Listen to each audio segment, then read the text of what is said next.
Drink it in, man. Deep left side carry on. Picks on the block. At the 5. At the 2. At the 1 to the end zone. Touchdown, Detroit Lions.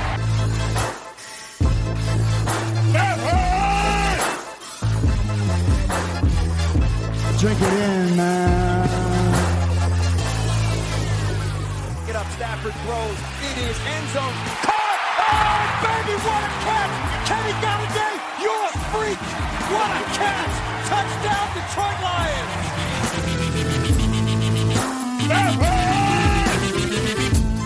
Cornbread! I love the Lions! Say it with me! I love the Lions! Drink it in, man. Welcome to the Detroit Koolaid, everyone. This is Griff coming at you on a Friday. It is Super Bowl weekend. It's finally here. I know there's been a long time. It seems like a long time without a football game. So, once again, it's Friday, so I'm going to give you the weather report. It's official. Old man winter here in the north has his grip on us. I mean, it's chilly outside. Real chilly. So, of course, it's Super Bowl weekend. So, once again with COVID, if you have a person or two over, once again, be safe. But still, have all the same stuff you would always get for the Super Bowl. Go out there, get the 7-layer dip, get the pizza, get the chicken wings. I don't care. Get a big crock pot of chili if you want as well. I mean, it's anything. You can gorge yourself on Super Bowl. It's almost kind of like Christmas and Thanksgiving. You know, eat as much as you want. It doesn't matter. It's just a full day of football, all the prep, everything like that. So, you know, once again, it's too cold. Everybody in the Northeast, you got that big snowstorm, so you ain't going anywhere anyways. So you have a full day to gorge yourself. Get ready for this awesome football game that's coming up that'll touch base on later. And once again, TGIF, thank God it's Friday. Well, I'm going to start off by saying I would be remiss not to talk about the most obvious thing here, and that is the trade.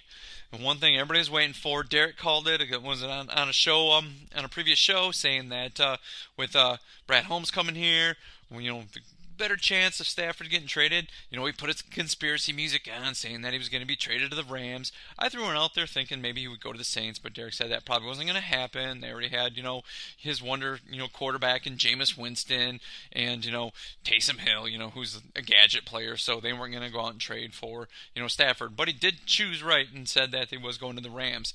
Now, there's, once again, like I've said before, this is a debated thought on Matt Stafford. A lot of people liked him. Me and Derek were supporters of him. We always thought he could do a little better here and there, but still, you know, he was the best quarterback the Lions have seen in a long time, probably since Greg Landry. And I've been a Lions fan a long time. Even I don't remember Greg Landry. I just remember hearing stories about Greg Landry. And even when they pined about him, you know, my relatives, it's not like they were talking about Bart Starr or Joe Montana or anybody like that. It was, you know, Greg Landry. He was a decent quarterback. So if you haven't heard of Greg Landry, realize that, you know, Matt Stafford was the best since him, and he obviously was leaps and bounds better than him. So to lose him in a trade, you know, the haul that the Lions got, you can't complain. And, you know, once again, sad to see him go. You know, Matt, you were good for the community. You're always, you know, towing the company line. You never heard any bad words, you know, about you out on the town, you know, carousing, causing mischief in the city of Detroit, making the Detroit Lions look bad, you know, when you were not on the playing field. So, you know, good luck out in LA.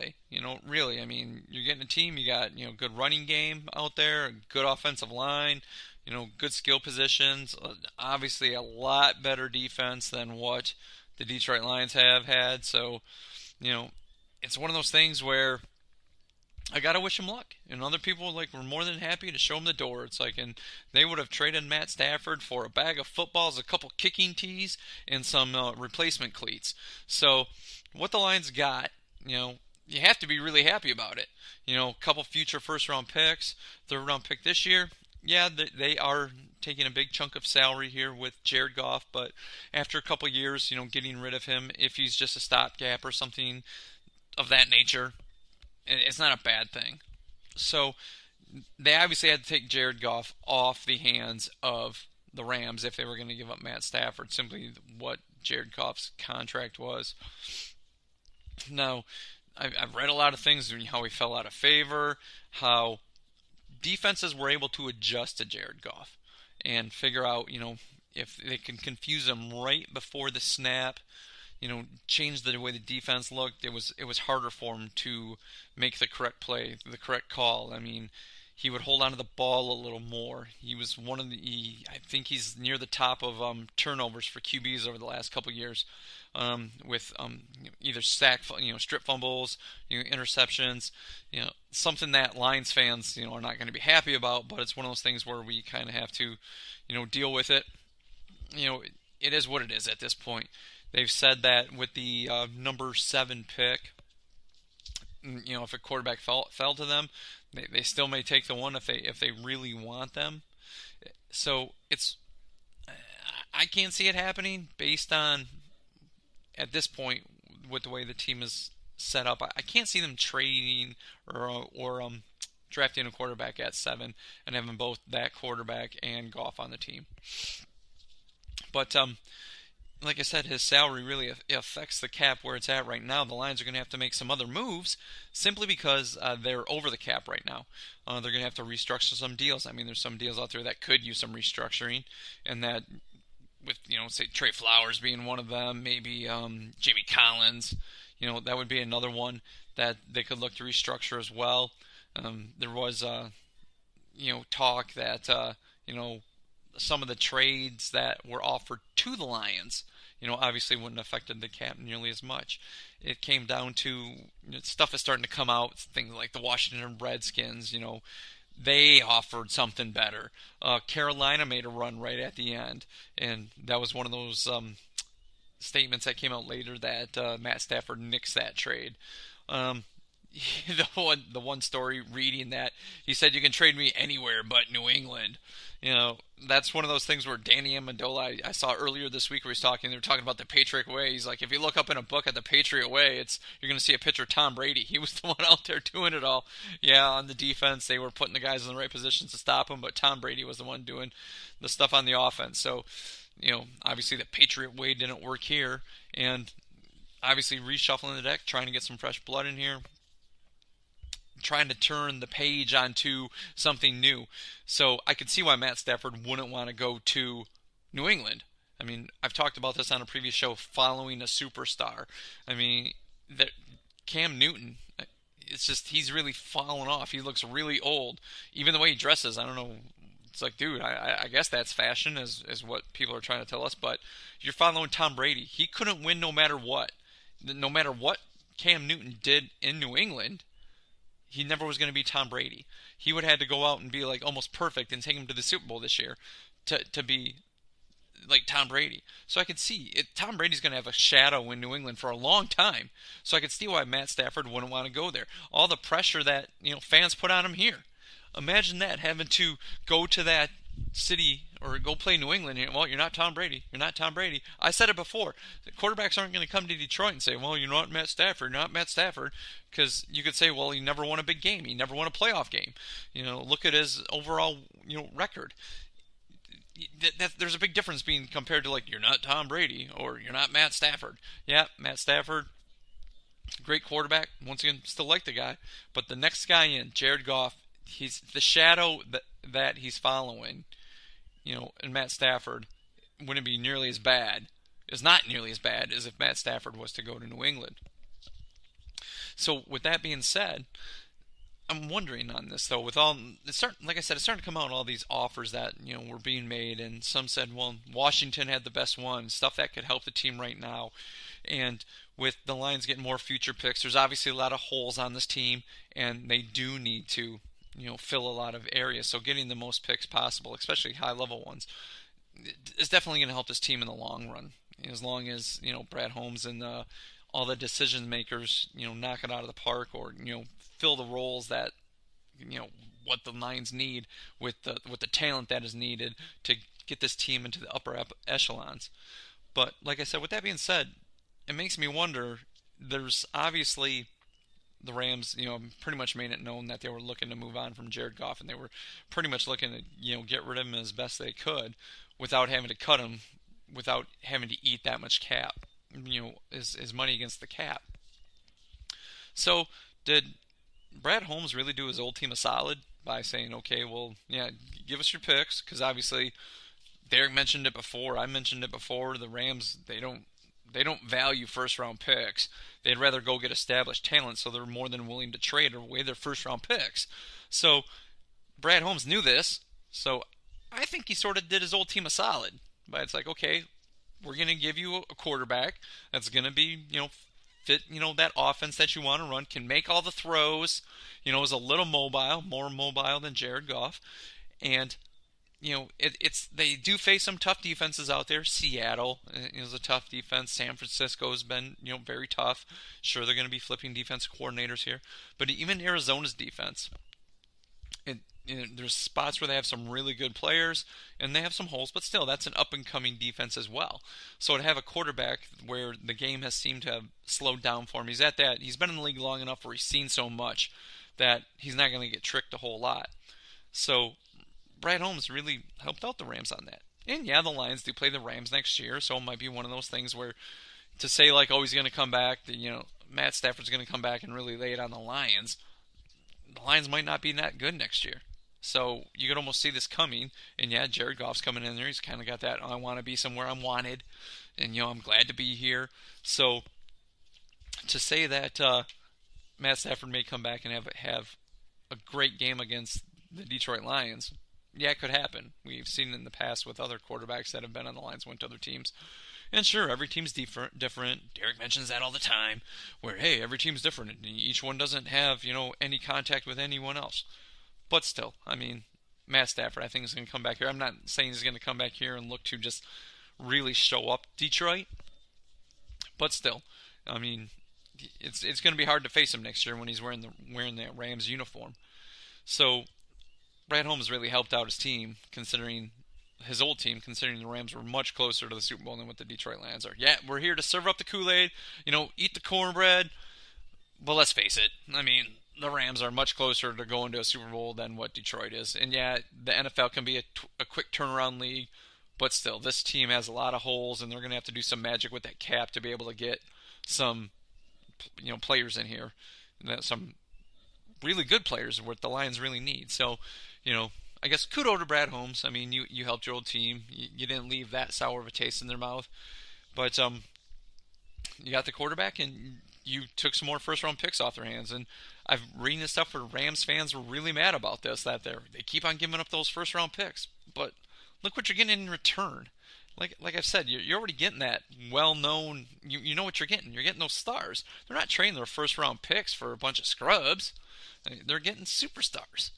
That's what they're getting. So, yeah, do I care? No. They have great talent evaluators where they're hitting on those guys in later rounds. That's one thing that we complain that the Lions have never done. Seems like second-round picks have been a miss. Every once in a while, they pull a nugget of gold out in those middle to late rounds, but more often than not, they don't. And maybe the Rams are just better at coaching up those guys. They don't find the nuggets. They find guys that fit the system that they're looking for, and they're able to coach them up. Maybe that's what Brad Holmes and that whole front office is looking to do. It's like we're getting the guys here. We're going to draft those guys. We're not looking to be the smartest man in the room. Jelani Tavai, Tracy Walker, I don't know, Will Harris, those guys that maybe if they do fit your system, you're able to coach them up to the level where you drafted them. Because I get tired of hearing, well, they can't help it, they took them there. Well, it's not really an excuse. You took them there because you thought they could play there. So that guy has a little bit on him too, to say like, oh, they think I'm good enough to be in the second round, I better show them, that I'm good enough to be in the second round, and say, well, I can't help you took me in the second round, I'm more of a seventh round guy. That has nothing to do with anything. Play like you were like in a second round pick. Coach him up like you think he's in a second round, that he's going to be a second round pick. And maybe that's what Brad Holmes in this front office can do. What Dan Campbell can do. Get these guys that they want. So with all these extra picks, a lot of first round picks, me, it's just, I like first round picks as long as you take positions that aren't luxury picks, because there's a lot of holes on this team. Let's not be, going out there looking for another tight end, something like that. That's not going to help the team. You got Hawkinson, going to the Pro Bowl. So I don't think you need another tight end here in the second round anytime soon. So let's go with that right there. So I'm assuming they're going to use these picks pretty wise, and that's the biggest thing that they need to do with this. For this to be a good trade, everybody's like, oh, the Lions got an A+ on this trade. They need to hit on these picks. They need to do what Jimmy Johnson did when they traded Herschel Walker away to the Minnesota Vikings. He hit on those picks. That Cowboys team and those guys in the front office knew how to evaluate talent, and that's exactly what they did. That's what this team now needs to do. They need to be able to effectively evaluate the talent coming out. That's what Brad Helm's supposed to be doing. He's the college scouting director, so he's got to be able to hit on these picks to get the guys in place. And like everything said, they brought Jared Goff here because he evaluated him a lot, he liked him a lot, and he knows what he can do. So that means that Anthony Lynn's really got to be able to tailor this offense to his qualities that make him an effective quarterback. I think he's a decent quarterback. I don't think he's a superstar. Yes, he's led a team to a Super Bowl. Yes, he has some playoff wins. A hell of a lot more playoff wins than what Matt Stafford has. But he's also had a lot better talent around him as well. Let's face it, he's always had good defenses and good offensive line. The Lions haven't been known for that since Matt Stafford's been here. There's been a couple years where they've had good defenses. They've had great offenses. No running game, so they could always just, pin the ears back and go. Where Jared Goff, for him to be effective, I think he needs talent around him. I don't think he's going to raise the level of people around him. He's not going to be like an Aaron Rodgers where, people, or Brett Favre or somebody like that that's going to take average to middle of the road players and make them better. And when those players go to other teams, people realize, well, they're not that great. This guy's not that great. This guy's not that great. Maybe he's just getting old. No, it's the quarterback that's making him better. Tom Brady does the exact same thing. He makes average players better, so when he gets superstars, it only makes his job a little easier. And I think Goff is one of those guys that needs talent around him for him to be effective. If you're asking Jared Goff to put, the whole game on his shoulders and go out there and win it for you, I think probably, 7 out of 10 times that's not going to happen. So the Lions are going to have to, go get some wide receivers. Yeah, they got DeAndre Swift here, but still they're going to need another running back as well. And they're going to need, there's people say that they have over 3/5 of the offensive line is set. Jackson had a decent year. Taylor Decker's coming into his own. Frank Ragnow's Pro Bowler. That whole left side, the whole right side of the line is not that great. So he needs to work on that as well. They need to get that talent in there to make Jared Goff effective. So if he wants to be here, you got him, Brad Holmes. He's yours. It affects the cap, but still, you know what he can do. So get the talent around him to help him out. Or, maybe you think he's a stopgap.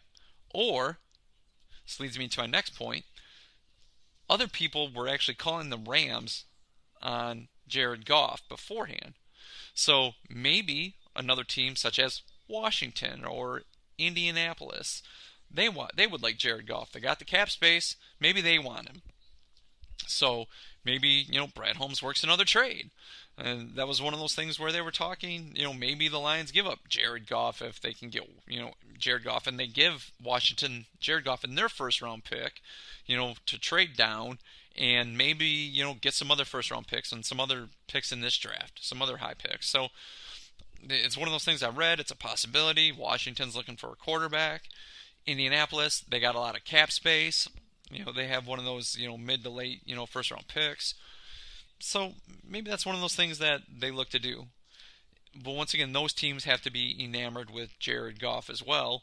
And he seems, for as many people that are on Jared Goff's side, there seems to be just as many people that think he's just completely average, middle of the road. Once again, not that great.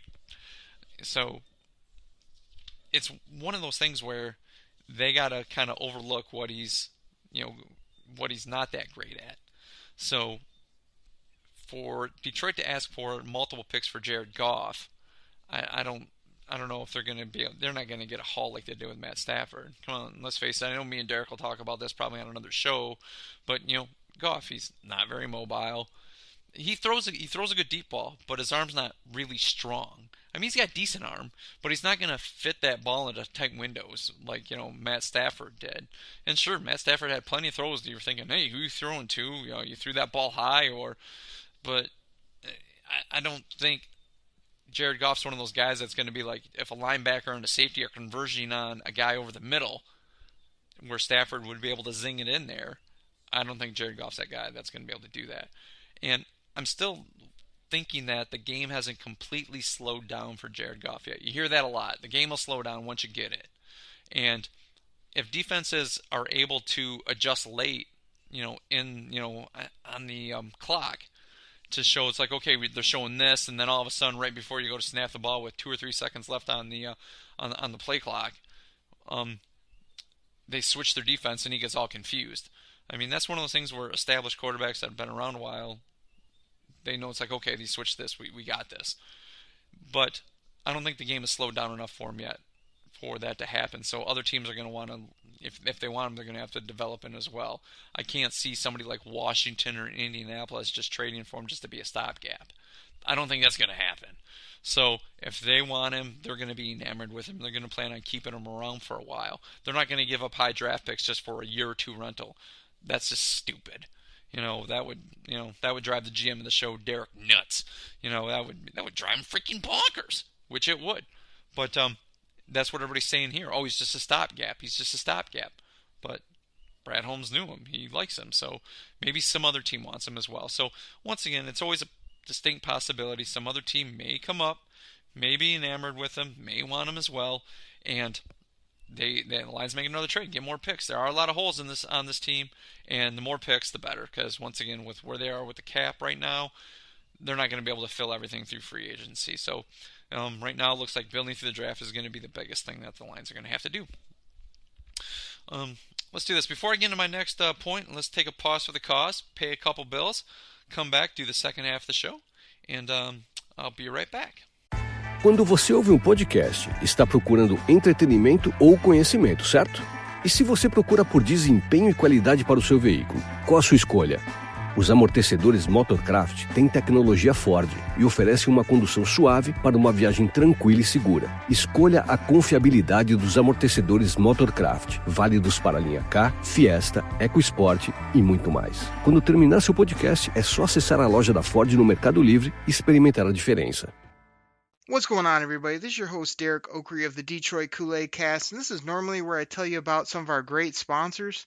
But today, I want to tell you about my other Lions podcast. It's called Believe in Lions, and that's spelled BLEAV on the Believe Podcasting Network with both myself and Lions legendary safety Benny Blades. Yeah, you know who he is, the hard-hitting safety Benny Blades. Played for the Lions. He also played for the U, you know what it is, the University of Miami, those Miami Hurricanes.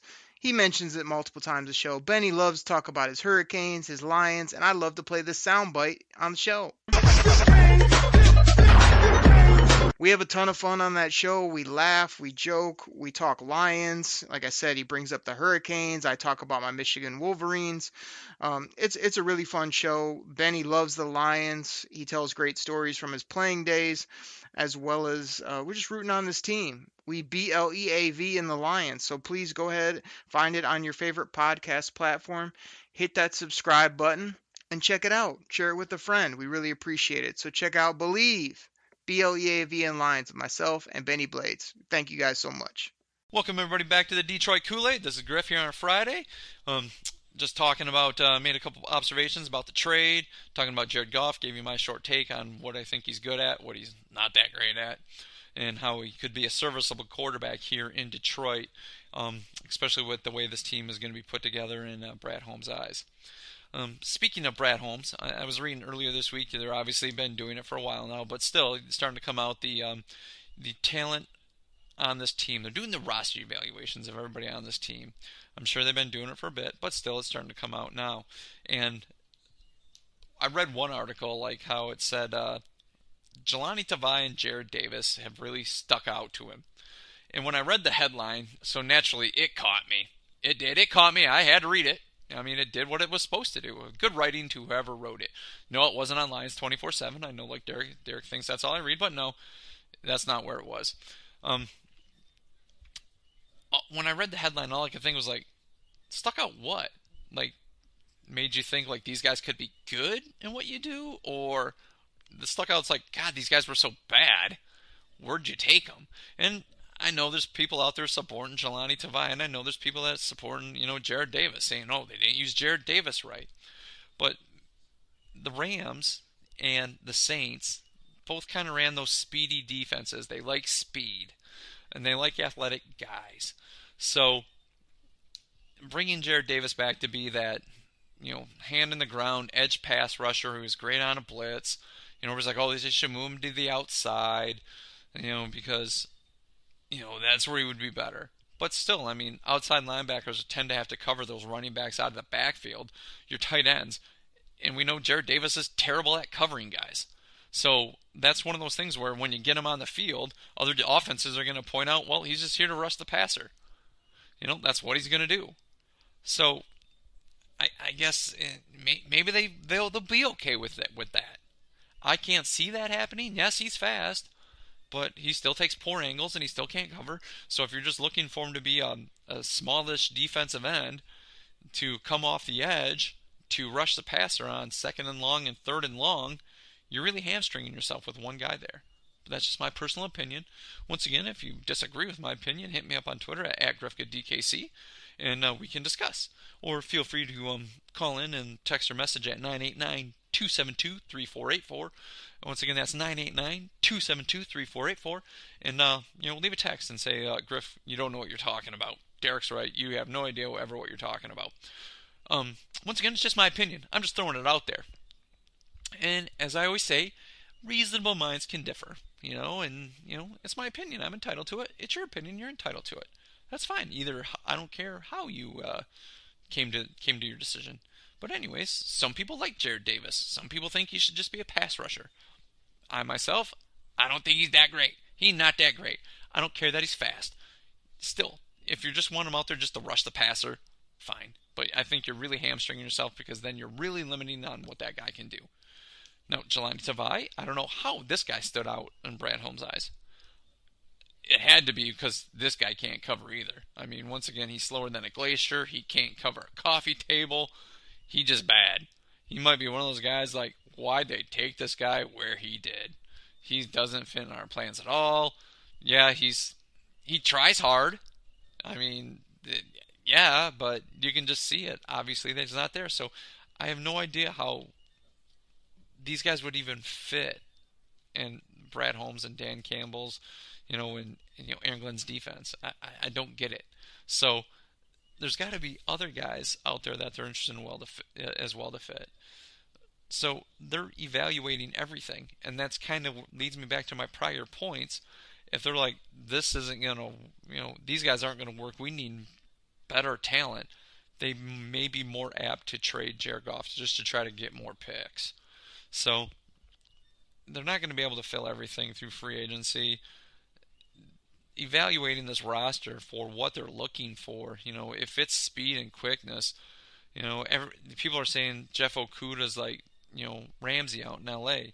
And yeah, they were locked down and they have good footwork, but hopefully, I just need to get down to training camp and shake Jeff Okudah's hand. It worked for Darius Slay. Slay had even though I shook Slay's hand when he was a rookie, his second year he really came around. I just think I need to get down to training camp and shake Jeff Okudah's hand. Even though I'm a huge Michigan fan and he went to Ohio State, I'm fine with it. He's on the Lions now.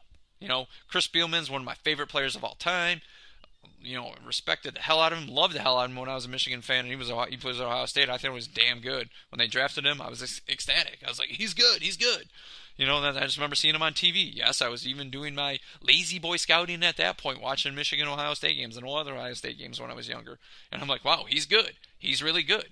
So, yes, even though they went to Ohio State, I don't hate him. But maybe I don't know if Okudah's ever going to ascend to how good Ramsey is, but they do have some similarities. So stop being so tough on Jalen Ramsey right now, saying that he's a bust. He may turn into that. And then, yeah, I can be the waffle maker and say, yeah, he was a bust. I knew it all along. No, I'm laying it down right now. Let's give cornerbacks a few years, a couple, 2-3 years before we officially label them a bust. unlike Tease Tabor, which we know even at that point, I'm like, well, maybe he's got good skills. And yeah, after like, watching this guy like 3-4 games, I'm like, yeah, he sucks. So yeah, see you later. You are slow. There's guys beating you on, with a walker. You're just terrible. Jeff Okudah's not that bad. Okay, he'll be fine. And I'm sure Brad Holmes is looking at him as well, figuring out how to improve this defensive backfield. They need safeties. Will Harris, does he fit the scheme? He's another one of those guys. He can be a little bit of a hitter, but he misses a lot of tackles. He drops his head on tackles. I thought maybe they could coach that out of him. I said that when when they drafted him. I go, he drops his head and misses a lot of tackles. What's he done for Detroit? Drops his head and misses a lot of tackles. So it's one thing that's been driving Derek nuts, how he hasn't progressed the way he thought he would. Tracy Walker hasn't taken that step either. And evaluating what he can do, he's long and rangy. He's got long arms. Maybe it was just coaching with those guys. Maybe the guys that they're bringing in here are going to fit some of those spots that Brad Holmes, Dan Campbell, Aaron Glenn are looking to fill. Anthony Lynn on offense, with Brad Holmes having to evaluate this offense, saying, I saw an article saying that he would like Kenny Golladay to come back. Well, I don't know. I think Kenny Golladay is going to price himself out of Detroit. Really, he ain't looking to give this team a hometown discount. Saying that he laughed out loud after he heard Dan Campbell's intro press conference. All I gotta say is, Kenny, you've been good here in Detroit. Thanks for your time here. See you later. I think this is one of those times where I think even Derek would be able to find somebody comparable to him in the draft. Say, like, this guy's him. Go get him in the second or third round. So it's one of those things where I had mentioned before, where Jared Goff does not fit balls into tight windows. Kenny Golladay, there's times he's open, but he's just ran a good route, and it's just confused the defense. If it's a man coverage, he has a hard time getting separation. So I don't think Kenny Golladay kind of fits. They would have to really scheme stuff out to get Kenny Golladay open for Jared Goff. So maybe he doesn't fit. Yeah, he wants him back. He's shown himself to be a good to great wide receiver in this league. But I think he's going to price himself. I think other teams are going to, really jack up the price on Kenny Golladay, even though, Brad Holmes said that he didn't want him back. So to evaluate all the talent or lack thereof on this team, and then try to figure out, I guess you're going to have a plan. Dan Campbell's already preaching, let the process work, patience, let the process work. How many years are we giving you? Yeah, we've been Lions fans for a while. You heard Derek get frustrated. It's like, I often question, it's like, dude, how are you still a fan? All you've seen is bad football most of the times you've been a fan. How did you not go root for another team already? So Lions fans are hungry. They're really hungry for it. And yeah, you're going to get a couple years, but if you look really bad from the start, you're going to be hearing about it, the first year. So you got to be competitive, a lot more competitive than what they've been. So Brad Holmes, Dan Campbell, really evaluate this team. You got some other guys. John Dorsey knows how to, is really good at picking talent as well. So you guys got a lot of work to do. I believe that a lot more than you guys walking in the building saying, wow, we have a lot of work to do. More so than Matt Pat trying to put that crap out there, walking, we got a lot of work to do. No, you had a team that was, barely missed the playoffs. You didn't have as much. You're just an egotistical piece of garbage that, Patriot way, I'm the smartest guy in the room, me and Bob Quinn, blah, blah. Get out of here. Dan Campbell, you say we got a lot of work to do. Brad Holmes, John Dorsey say you got a lot of work to do. Okay, I'm going to take your word for it because we all know as Lions fans what Bob Quinn and Matt Pat did to this team. Where they're at. I mean, talking the dregs of some of this talent on this team is terrible. It's bad. So you got a lot of hard work coming up. You got to evaluate this team, figure out if you need more picks, see what you can trade. There's probably some other talent on this team that some people might want that you could trade for. Trade for other picks, even if they're later rounds, 4th, 5th, 6th, something like that. So I wish you guys luck. Just make us proud. Make us proud to be Lions fans again. Get us somewhere. Make us fans, want to watch these games, getting us, to the playoffs in late November, early December, as opposed to like, let's lose so we can get a better draft pick. So that's all we're waiting for here as Lions fans. And last point I have for you, once again, Super Bowl weekend. It's Kansas City versus Tampa Bay, and it's going to be a great game. It's one of those things I'm sure everybody's going to be, a lot of people are going to be rooting for Kansas City. They like their offense, high flying, high. They seem hard to stop. A lot of people are just going to be simply rooting against Tom Brady in Tampa Bay, simply because Tom Brady was pretty successful in New England. I myself, once again, I love Tom Brady. I'm a Michigan fan. I like Tom Brady. I do. It's one of those guys that's just like, say it before, I wish he was ours. I wish he was ours for all those years. So, who am I going to be rooting for? I guess I want to be rooting for Tom Brady. I mean, I really don't care who wins. I mean, I'm just hoping to see a really good game, but yeah, I'd like to see Tom Brady and Tampa Bay win it. I mean, nothing against Kansas City, nothing against Pat Mahomes. The guy's hell of a quarterback. Nothing against, Andy Reid, any of that talent. But still, I mean, I think I just like Tom Brady more, so that's who I'm going to root for in this game. If you want to if I'm looking to make a prediction, I think this is going to have to be some sort of, it's going to be a high-scoring game. It's not going to be like a 53-48 or anything like that, but Tampa Bay is going to have to put up some points to keep up with Kansas City. Tampa Bay does have a decent defense. Kansas City, I think Tampa Bay's defense is better than Kansas City, but they're not going to keep Kansas City down. Kansas City gets their points. It seems like teams get up. I thought Buffalo had a pretty decent defense and would kept them down, but that didn't happen either. So this game, if for Tampa Bay to beat Kansas City, it's going to have to probably be I'm going to say it's going to be 37-32 Tampa Bay. There we go. I know 7-2. Those are kind of 7's a good score on the board, but 2's really not. So who's ever got boards this year, good luck on those as well. And hopefully in the next couple years, we're talking about the Lions going to the Super Bowl. Dan Campbell's got this team all fired up. Brandon Holmes has brought in the talent, and this team is scary for teams to play. That's all we can hope for at this point. So once again, everybody, keep drinking it in. I appreciate you guys listening to me. Catch you next week after the Super Bowl. Everybody have a great weekend, and I'm out. Pack the bag, start the plane. This game is over. It is over. What a comeback by the Lions. Drink it in, man.